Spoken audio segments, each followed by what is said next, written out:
Welcome to the Sourcing Hero podcast, produced by Una, a group purchasing organization that empowers sourcing heroes, and Art of Procurement, the world's largest procurement podcast network. I'm your host, Kelly Barner.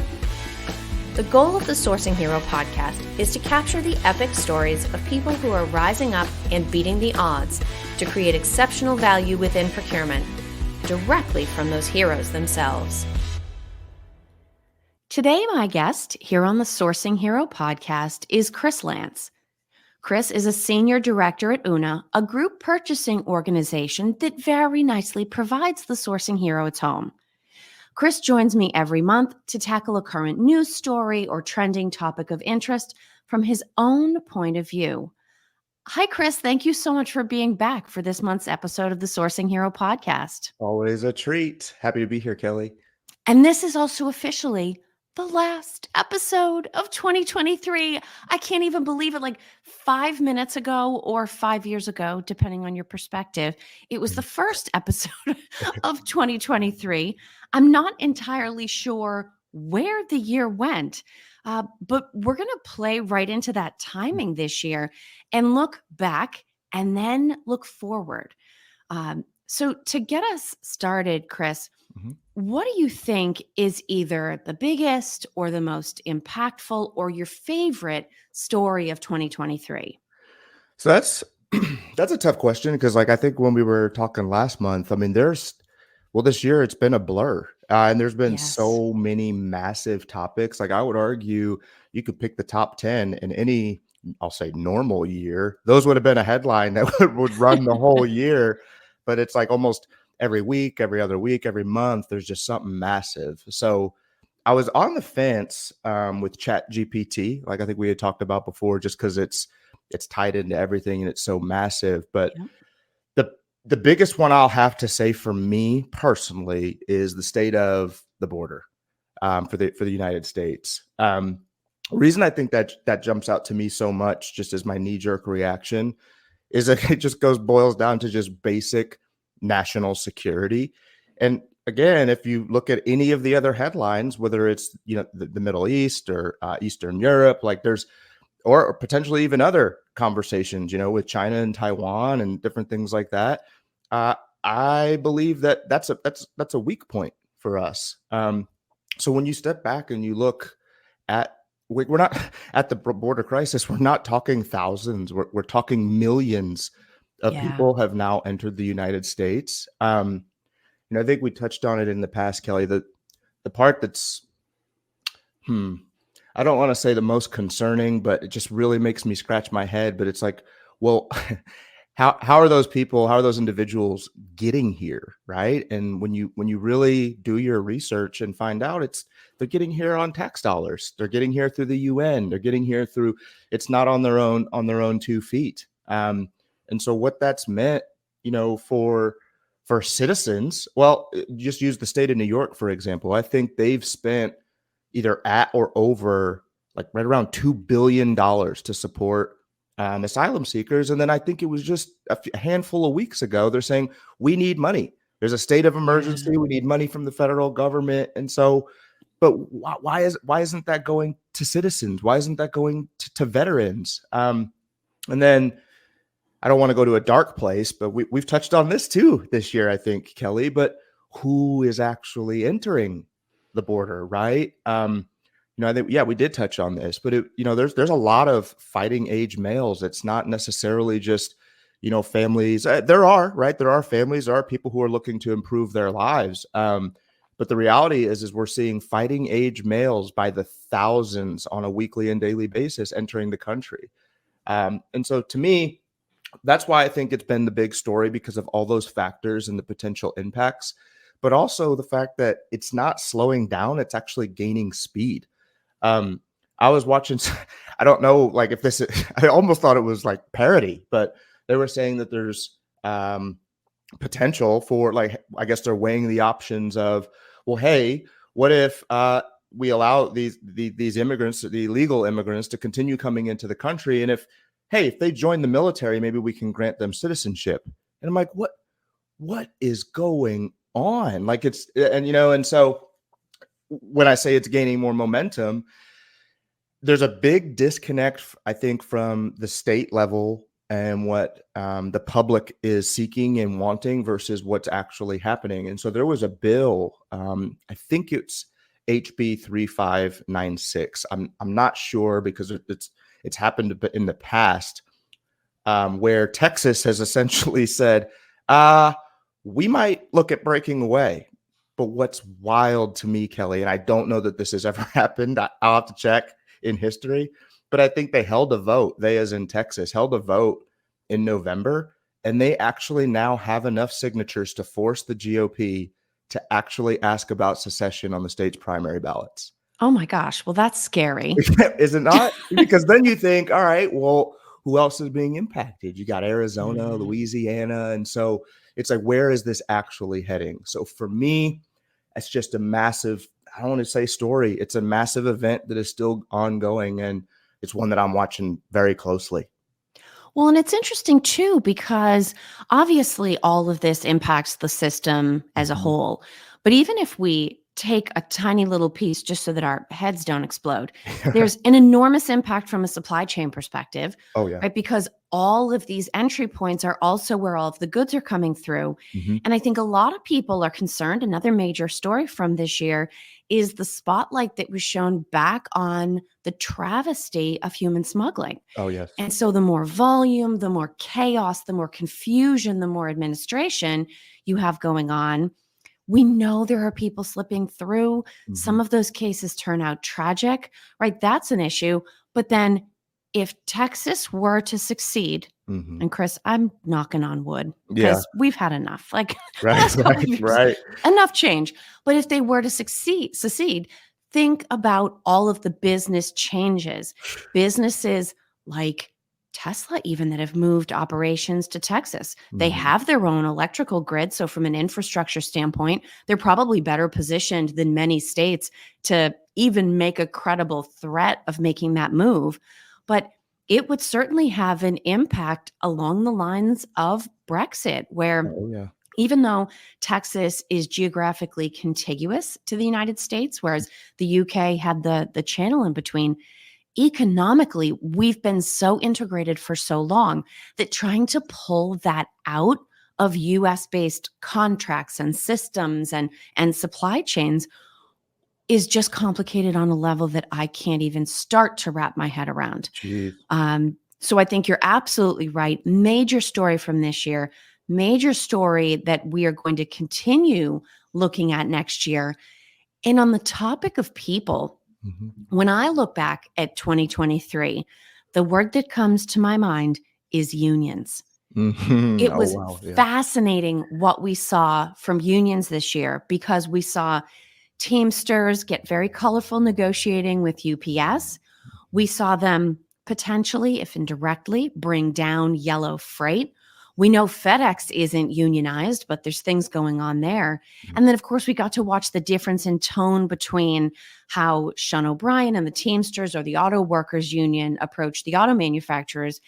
And then on the other side, you had Hollywood using different negotiating tactics. And I'll say, from my perspective, getting a very different level of result in return. So just like we can look at the state of the border and draw business and supply chain conclusions or give ourselves things to think about, as people that are regularly negotiating, I think not necessarily looking to mirror the tactics of the unions. I would definitely advocate anyone against creating a fake tombstone with the dates of your negotiating component's lifespan ending in the current year and posting it on social media.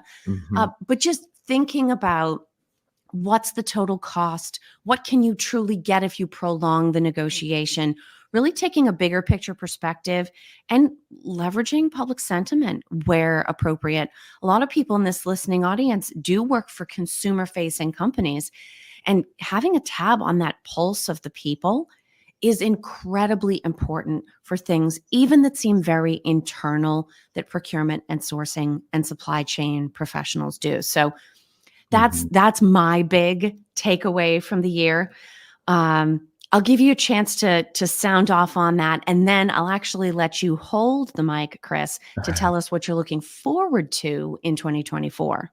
Well, I don't have much to add. I think you nailed it from the union's perspective, and I would argue that's it's not dominated the headlines the way some of these other topics have, but I would argue it should. I think the only, at least from my view, maybe it's just my channels or my feed, but a lot of the times I wasn't seeing uh, really a lot of friction until it kind of came down to the 11th hour. But Yeah. they all did come down to the 11th hour. In fact, I think like the UAW, I think that well, I'll share a fun share. I went to order like a full size spare for my wife's car, and went and got the price, got the quote, walked in to order it. And I asked this, I'll spare the manufacturer's name, right? But I walked in to order it, and I said, "All right, well, it's kind of steep." Hashtag inflation. And I said, um, when will it arrive? He says, "Oh, I can't tell you that." And I'm like, "Well, I know I can call back like a week or two." And he says, "No, with the ongoing strike, I can't tell you if it will be 6 months. I can't tell you if it will be a year. Everything has stopped." And I'm like, Well, that's not helpful. "Yeah." I'm like, "So I'll watch the news to see when I can get this." He kind of laughed and was like, "That's your best bet." So you're absolutely right. I think there were larger impacts. That's a really good story. Or topic. As far as next year, well, so next year's an election year. So normally my knee jerk is, "Ooh, I'll be watching kind of, what's the election, propaganda from both sides and what's sifting through that." But I don't know that, at least from the previous election, I can't believe it's already been like over 3 years ago, but um, I don't know that the propaganda ever really stopped. It's just Mm. there's been one thing after another that's been even when it was like we were talking about the wrapping up of the headline and it just rolled right into the next election. Um, and so what I will be watching is all things economy and currency related. And so that's a pretty big net that I'm casting there. But there's, I think, three pillars, at least for me, that I think are going to essentially touch everything. So the first one's going to be the BRICS nations. We've touched on that as well, Kelly, Mhm. earlier this year, but we were kind of cautioning what's about to happen next month. And so what that is so starting in January 1, two major factors happen for the US dollar. First one is Iraq is banning all US dollar transactions. I mean, you can't withdraw, you can't use it, you just can't use the US dollar, period. Wow. But the big the bigger story is that for over 50 years, the US dollar has been the world reserve for longer than that, the world reserve currency, but I believe it's been based off of like the petrodollar and all that trade there, right? And starting January 1, yeah, Saudi Arabia is going to start trading in other currencies, and that's massive. So when you look at that and the BRICS nations that are in there, you're also seeing that our adversaries seem to be getting closer. So you got China, Russia, North Korea. They're all working very closely together to create this BRIC nations currency, and they've not been quiet about it. And so while I've not seen anything that the U.S. is doing to compete with that, I think that's coming to, again, like I said, coming to a head in a matter of weeks. The second pillar that I'll be watching around currencies is really going to be around the central bank digital currencies. Um, I won't go on and on about this. I think it seems inevitable at this point that some sort of digital currency will be rolled out. But what I'll be watching is what friction comes from that. Specifically in the States, we're already seeing some contention between Yeah. the state and the federal level. I know my home state, or my state, Missouri, Tennessee, and others are actually, they're not even just rejecting it. They're actually putting things in motion to block central bank digital currencies. So they've submitted bills, which actually falls in line with the Constitution, but how gold and silver should be legal tender and should be accepted, and trying to get away from requiring all digital. So that's, and then the third pillar, I don't want to go to a dark place, but question mark for me is, will there be hyperinflation around utilities, shelter, and Yeah. food?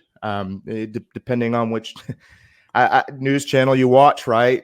Has inflation stopped? Is it slowing down? In my opinion, it hasn't. It's not even close to slowing down yet. I think negative growth is still growth in the wrong direction. Yeah. And so, from what I can see, and I'm not an economist, but I think the Fed is trapped. I think cutting or raising, or even just pausing rates has critical consequences. And I think that all of those things are really going to come to a head. I think earlier in the year, my prediction was some things are going to get really dire in Q4. Mm. I think they are pretty dire now, but I think next year, specifically around like March and April, I think some things are going to have to be done. Like there's treasuries due, there's contracts and things that are coming coming to renewal, and I think the can that's been kicked down the road, I think we're running out of road. So those are the things that I'll be watching, kind of going into next year. But what about you? What has your attention, or what are you going to be watching?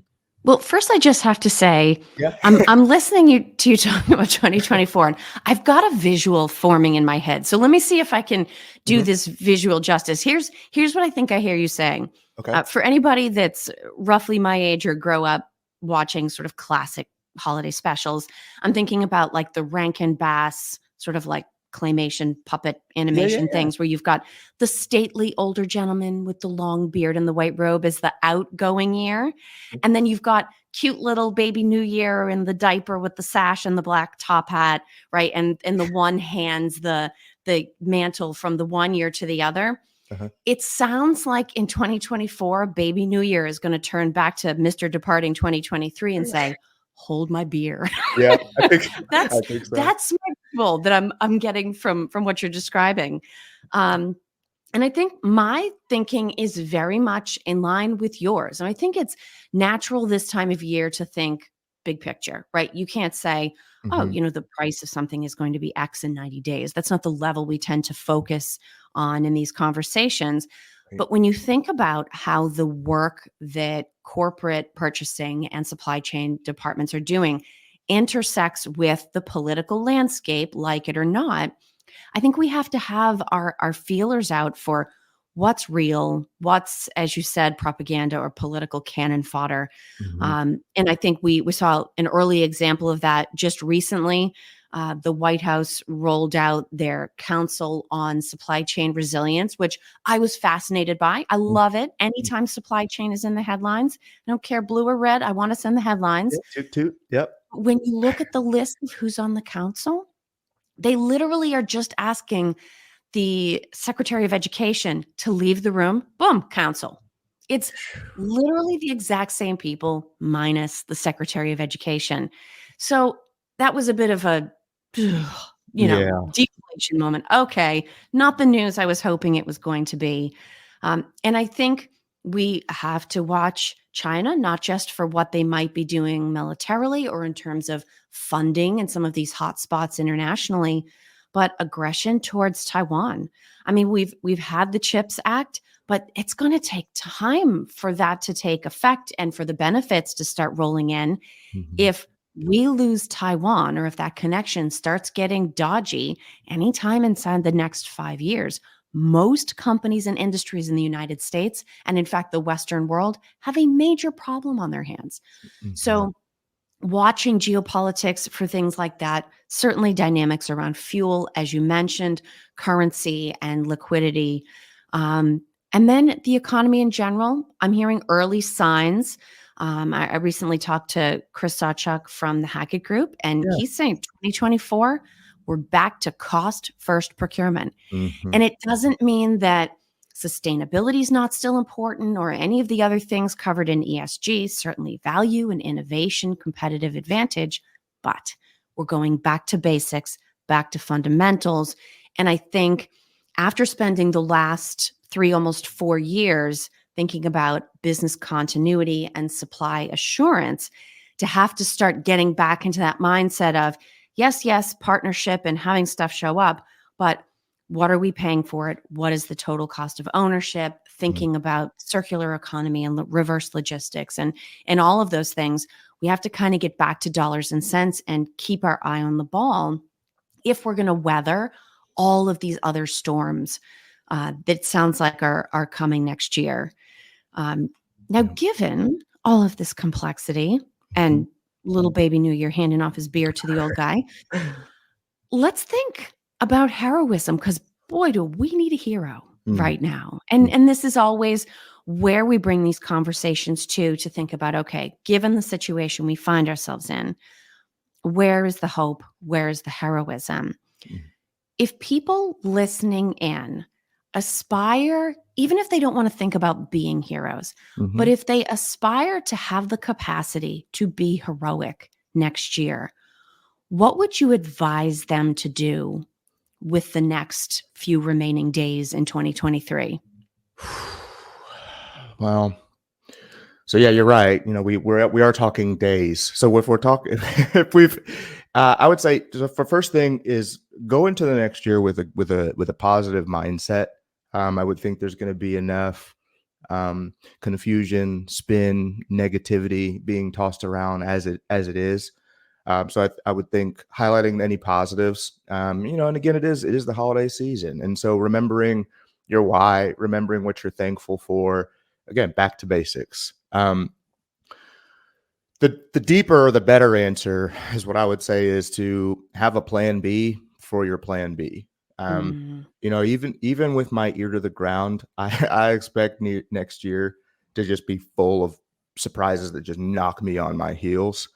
Um, and even with most people being checked out due to what I think is just crisis fatigue, um, I think that there's going to be things that happen that just simply cannot be ignored. If any one of the things that we just spoke about, Kelly, if any of those goes sideways or negative or it's not a positive outcome, it could be catastrophic, right? So I do think at some point next year there's going to be something pretty massive. yeah. So, yeah, I think it would be prudent to have backup plans, and I think that should be applied to like your life and whatever that Yeah. means to you personally, whether it's for your company and its hiring and goals and budgets, whether it's your home and your family. There's so many unknowns that can cause or at least become a critical point of like global change. I think everybody needs to just be ready to pivot. And then also, it would just be, again, wise to just have very specific redundancies in place. Yeah.